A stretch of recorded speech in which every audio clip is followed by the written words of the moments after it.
guys, welcome back to my channel. My name is Olivia. Thanks so much for clicking on this video. Today's video is going to be a Q&A. So all your nosy people out there, sit down, grab a juice, grab a coffee, grab a tea, and let's get the tea. Yeah, so I thought I'd done a few videos on beauty to show you kind of what my interest is, what my passion is. But I do get a lot of different questions either on Instagram or through my other socials, kind of asking me questions about myself. So I thought it'd be good, because you watch my videos, thanks so much for supporting. Because you watch my videos, I think you should know the person kind of a little bit more behind the lens. So that's what today's video is going to be about. Thank you so much for supporting me this past year. I'm really, really grateful for all the love and support you guys have shown me, both on this platform and on my other social platforms. So thank you so much. If you are not yet subscribed, then please make sure to hit that subscriber button. We are so close to my first target of 100 subscribers, and I hope we'll keep growing after that. And also please do follow me on my socials. I'll make sure to leave all the details on screen and down below, so you can go over there and catch me. I post a lot on Insta stories, so definitely catch me over on Instagram as well. So I put up on my Insta stories a couple of times asking you guys to send me questions on things that you would like me to answer. So I'm going to make sure I try to answer all of the questions that you guys sent me, and then I think I'm going to throw in a few other question and answers as well for things that you might also know that might be related to stuff that you've asked in here already. So if you're ready to get the scoop and get the tea, then grab yourself a tea like I have, as usual, and sit down and let's get into it. Okay, so let's get all the generic, boring stuff out the way. So how old am I? I am 28 years old, turning 29. Turning 29 in February. I'm a Pisces. My birthday is on the 24th of February, for those of you that kind of like that kind of information. Interestingly enough, from about my mid-20s, 24, 25, I really haven't been excited about turning older. I always used to get really excited about turning older. And the older that you get, I think when you get into your mid-20s, you're just like, oh my God, I'm getting so old. Like every year just sounds different, because I think the years in your 20s kind of go so fast, and you're having so many experiences and having so much fun that goes so quickly. Sometimes you have to remind yourself how old I am. I remember last year somebody asked me how old I was, and I was kind of like, God, am I 27? Am I 28? God, am I 29? Like, it took me a while to actually figure out how old I am. Interestingly enough, I am looking forward to turning 30, because I feel that represents a whole new chapter of life and an exciting part of life. So I think I'll enjoy like 30s, because that's a whole new segment. But this whole 25 to 29 nonsense, like I'm not down for it. So if people ask me as a joke, then I usually just say I'm 19 plus however many years, because one of my favorite songs when I was kind of in my late teens coming into my early 20s was a song by the Cortinas called Not 19 Forever. And yeah, so I'm 19. The number one question that I got, so it came from quite a few of you, was about my accent. It's actually really funny, because I see a lot of people on Kenyan social media, Twitter particularly, talking about Kenyans with fake accents. So I think it's this thing that people do, I don't know, when they go abroad to uni or go abroad for a couple of years and then they suddenly come back with an accent. My accent isn't fake. And even when I do have a slight twang of a Kenyan accent, you can still tell that I didn't grow up in Kenya. So yeah, I grew up in the UK, in Manchester. The city is red. Please, let's not discuss anything else about that. For those of you who are football fans, you know what I mean. I grew up in Manchester from the age of 6 until I finished my undergrad when I was 21. And then I kind of came back to Kenya on... Actually, I didn't really feel... I wasn't coming... When I came back to Kenya in 2010, I didn't feel like I was coming back to Kenya, if that makes sense. I'd finished my undergrad and I didn't know what I wanted to do with my life. So my mum just said, oh, just come home, relax for a little bit, and then you can figure out what you want to do next. So that was actually the plan. So I came back to Nairobi in, I think, around maybe September, October time, 2010. And then after a couple of months, I just fell in love with home. And this is what I consider to be my home now, whereas before Manchester was my home and the UK was my home because I'd grown up there. After a few months, Kenya just felt so right. I don't know how to explain it any other way, but it just felt like I fit here, and this is where I was supposed to be, and this was where I was supposed to fulfill my purpose in life. So yeah, I came back, and then actually a couple of months in, I got an internship. And then once I got the internship and started working, I was kind of like, yeah, I'm not going back. Which is a huge disappointment to some of my friends in Manchester, and even my cousin whom I was staying with in London for a little bit, because it was like, you said that you were just going for a bit and then coming back. And then it was just like, I'm sorry, I don't even know how to explain it. Like, literally, I'm not coming back. This is home now. Like, bye. We had been coming back as kids almost from the age of about 12, almost every summer. So Kenya wasn't a foreign place to me. It wasn't something that I didn't feel like I fit into and had to relearn. There were definitely adjustments to make in terms of how systems work, going shopping, and just how things work in a different country. Any country that you would move to is completely different to the country. It's quite different from the country that you live in at the moment, so you have to make those adjustments. But I found like because family was here, and where family is, that's home, and so it made it really easy for me to adjust. I stayed around for about a year and a half, and then I went to do my master's back in the UK, and then came back straight after that, and I'm now fully settled here in Kenya, married to a Kenyan man. I'm planning to live out my life here, or wherever, you know, life kind of takes me. But at least for now, this is definitely home and will always be home. And it always was home, but it really, really feels like home now. I got a couple of questions also about my educational background.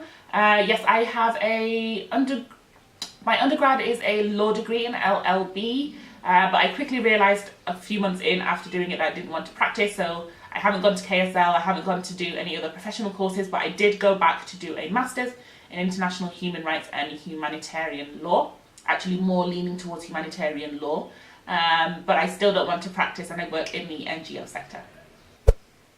Okay, Marie Ray asks, how was it for you when you got back? How was transitioning? Transitioning for me was a lot easier, as I said, than I thought it was going to be, because I didn't really have it in my mindset that I was coming back, so my mindset wasn't for like transitioning, but somehow I just found myself kind of getting into things quite easily. I was kind of thrown in the deep end, started driving quite quickly to help myself get around, going to malls and stuff, following my mum basically everywhere that she went. And I used to go down to Nakuru to see my cousin who was in uni there almost every weekend. So I found transitioning actually quite easy. The most difficult thing I would say would be my Swahili, which is still crap. And even how I've said that, Swahili, no. My Swahili, which is still struggling, #struggle life, but I'm still working on that. I think that's probably the most difficult thing in terms of transitioning. And one of the other things is knowing where to go to get things, because it's only knowing where to go to get things that I want. So beauty products was really difficult for me to kind of navigate myself back into, because there'd be stuff that would be readily available in the UK that I couldn't get so easily here. Knowing where to go to shop for clothes was difficult, because I'm just so used to going to the high street and there being shops that I know in whatever city I go and find that shop. So that was definitely something to transition with, but the rest of it kind of was quite fairly easy for me. Okay, a few more questions from Ray. She asked, have I had a devastating heartbreak? And then she says, have you ever made... So she asks a few questions about love. So she asked, have you had a devastating heartbreak? Have you ever made a man cry? And have you ever loved more than 2 people at once? I haven't personally had a devastating heartbreak. I haven't had a man break my heart, but I probably have done that the other way round. Not so much intentionally to break somebody's heart, but I always feel that honesty is the best policy. So if you're not about this, just let me know. Like, I've not got time for you to lead me around the block and tell me all these things if you're really not feeling me in that way. And my first serious boyfriend I broke up with just after I got to uni. We'd been together actually for about 3 years before I got to uni. So from like that was first love, teenage love, really, when you feel it so hard and like that's your world and that's your person. But when I got to uni, I kind of felt as though there was nothing specifically wrong with the relationship, but I kind of felt as though I needed to kind of set myself free and kind of just live life and experience life without having to feel like somebody was holding on to me. I was young and I wanted to just meet new people and talk to new people and all of that. So there wasn't even really an explanation that I could give him at the time. It was kind of just like, I like you a lot, but I'm trying to do my thing. So I definitely think that there was heartbreak there, and it was a very emotional time because I feel emotions very strongly. So because he was upset, I was upset. Yeah, but I mean, we just had to be real. Like, why were we keeping on that relationship if it wasn't really going anywhere? Tabby Blackbee asks, what is your one makeup product you swear by? This is such a hard one. I swear by quite a few products, and I might do a holy grail video if you'd like to see that. So I can do like a whole full face with all my super holy grail products. But I think if I had to walk out of the door today with only one product on, it would have to be my eyebrows. And that's my eyebrow pencil. It's here actually. 30 bob, 40 bob pencil, Davis eye pencil in number 3. I swear by this product because 1, it's super affordable. 2, it never fails me. It performs the same way every time, and my eyebrows always look good. Plus, you guys have seen me in my videos when I'm doing a makeup thing and I haven't got eyebrows on. It's a scary look. So eyebrows is probably my number 1 product that I would go for. Tabby also asks, and a lot of you have asked, not for the Q&A but just generally, about this hair on my head. This hair is a wig by Verushka Wigs. You can find them on Instagram. I'll make sure to leave the details down below. It is 16-inch Cambodian lace front wig. So it's full lace all across the front, and then the back has tracks in it. So it's 16 inches, and it has naturally a quite, not straight but almost wavy texture.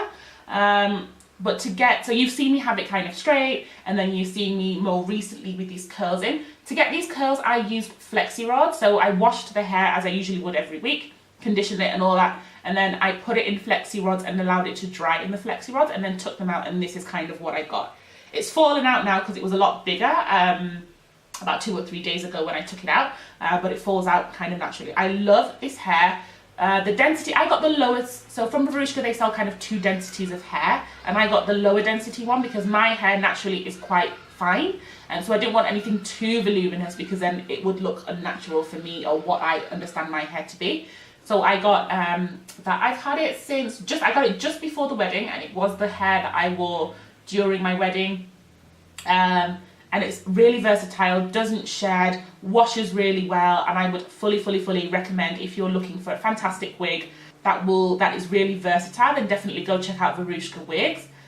They have their shop at Kenrail Towers in Westlands, just next to the Oval. So you just go in there, and they've got like all different types of styles, bobs, long ones, short ones. They can colour it for you and do all that jazz. I had a really good experience when I went to get this hair. So definitely check them out. That's the deets on this hair. Susie Wonder asks, would you do YouTube full time? I don't know whether the Kenyan influencer market is at that place where I would quit my full-time job right now to do YouTube, but definitely with your support, if we can grow my channel, grow my platforms, I think I wouldn't necessarily do YouTube full-time, but I would do YouTube and other things along the side. So YouTube would definitely be part of my job, but I don't think I could just do one thing. I've always got my finger in so many pies and so many ideas kind of whirling in my head. So definitely would do YouTube alongside other things. One of the things that I'm really trying to focus on this year is to build up my makeup, my online makeup store, Cocoon Beauty KE. You'll have heard me mention it in a couple of videos, and we did like a soft launch last year. But this year I really want to focus on that because I think I've got so much to share in terms of products that other people don't really know about or talk about as much. And because I try out so much makeup myself, I think I want to share that with you guys and bring you bomb products at an amazing price, price that kind of beats whatever is out there on the market, so that you can get the stuff that you want to make yourself look and feel fantastic at an affordable price here in Kenya.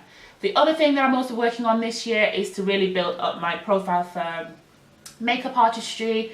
I started dabbling in this last year just because a lot of friends were pushing me. I would do their faces for special events or when they'd see me do my face, then they would say, oh my God, Olivia, you really need to start doing makeup artistry as a side thing. So that's definitely something that I'm working on this year. So definitely hit me up in my comments or on my socials, anywhere. Let me know if you're interested in coming through for a face beat. I'm working on my portfolio at the moment, so you will see some pictures of my work, and I'm trying to show guys what I can basically do. But that is definitely something along the lines of, but definitely things in the beauty industry I think would be my goal, because that's really my passion, like through and through and through. Oh, good question. Susie also asks, what do you think about the theory that wet wipes aren't good for skincare? I would say I partially and mostly agree with that, but it depends how you're using your wet wipes. So I definitely was in the camp of, I've got a full face on, I've come home, ain't nobody got time for washing all of this off, so I'll just grab wet wipes or baby wipes, because they're usually more wet, and literally just wipe off my face and then conk out and go to sleep. As I'm getting older, my skin, it just is, that's not cutting it anymore. Like, I can't get away with that. Maybe when you're in your late teens and coming into your early 20s, your skin can still survive that kind of mess. But seriously, if you want to take care of your skin, try and avoid using wet wipes as your sole skincare thing. So I do want to do a totally separate video on skincare and how I've been slowly trying to improve my skin, and I'm on a skincare journey. But I would say specifically for wet wipes, use that to kind of take off the first layer of makeup. So whether you're using wet wipes or you're using micellar water or something else to kind of wipe off your makeup at first. But please go in and wash your face with your favorite cleanser or soap just after it. Even though it might look like you've taken everything off with just your, with your wipe, there's still going to be product left on your skin, and that will sink into your pores and will start giving you issues such as acne, such as texture on your skin, and all of that kind of jazz. But let me know down below if you want to do a skincare video. I'll do a detailed one and talk you through my whole skincare process for morning and evening. Ooh, Susanna also asks, besides YouTube, what do you do for fun? This is gonna make me sound so blonde. Shopping. Seriously, the things that make me really happy in life are this. Beauty, so makeup, going to buy makeup, going shopping for clothes, going to eat. I love to eat and try out new places to eat and cuisines and things. I love to travel as well, and definitely in 2018 I want to do so much more travel. I traveled a lot when I was in my early 20s, and then haven't done too much traveling kind of internationally for the past couple of years apart from with work. So I definitely want to go and seek out new places to visit and travel. I do a bit of traveling around Kenya, so me and hubby have done quite a few of the parks and the places, but we still definitely want to do that because we love wildlife.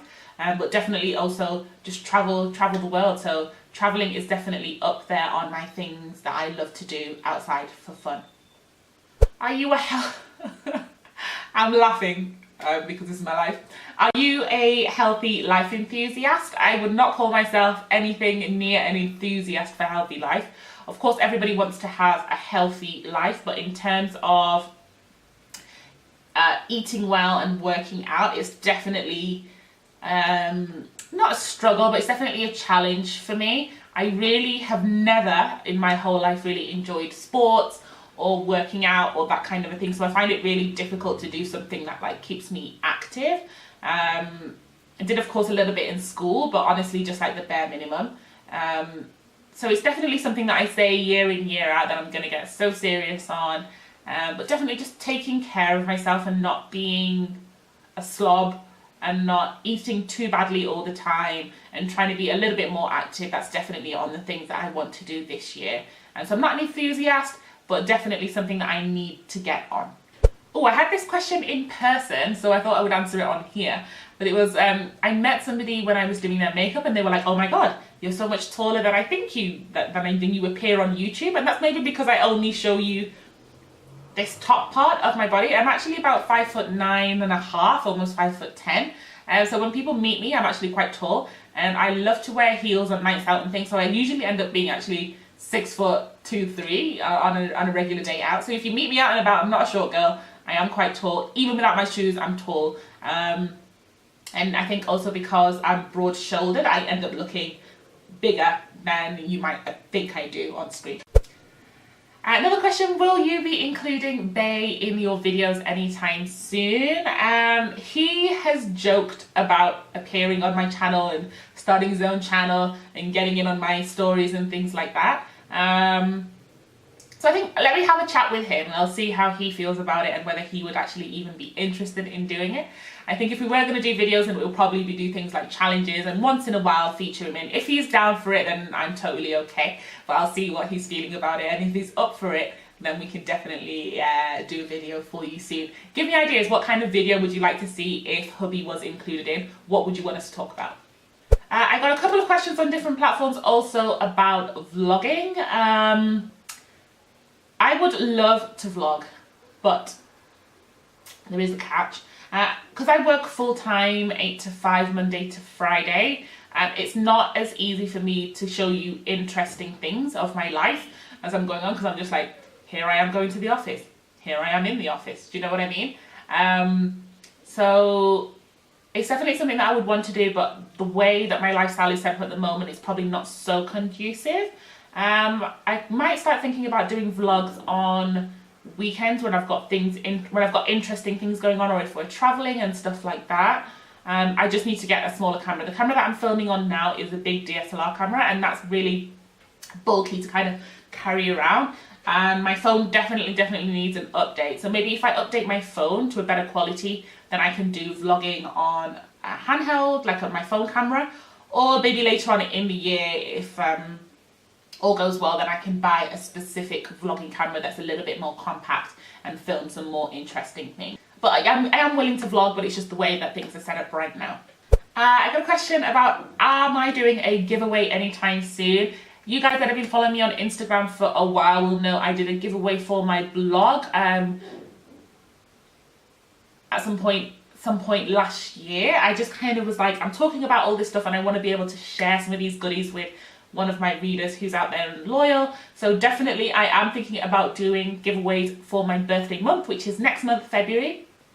So definitely stay tuned, and you know what to do. Tell your friends already to subscribe to this channel, because that will definitely be an entry point, and definitely follow me on Instagram as well. So that brings us to the end of this Q&A video. I hope you enjoyed it and you feel like you know a little bit more about me. I'm sure there's probably other stuff that wasn't answered that you would want to know, and if I get enough questions, and maybe a few months down the line I can film another Q&A, or maybe we can do thematic Q&As on specific things. A few things definitely came up from this video that I will think about shooting for you, so a skincare vid and my holy grail kind of products as well. So make sure to keep an eye out for that. What else do I need to tell you? Oh yes, make sure you're subscribed, give this video a thumbs up and share, tell your friends about the channel. Thank you so much for your support so far, and I'll see you in my next video. Bye.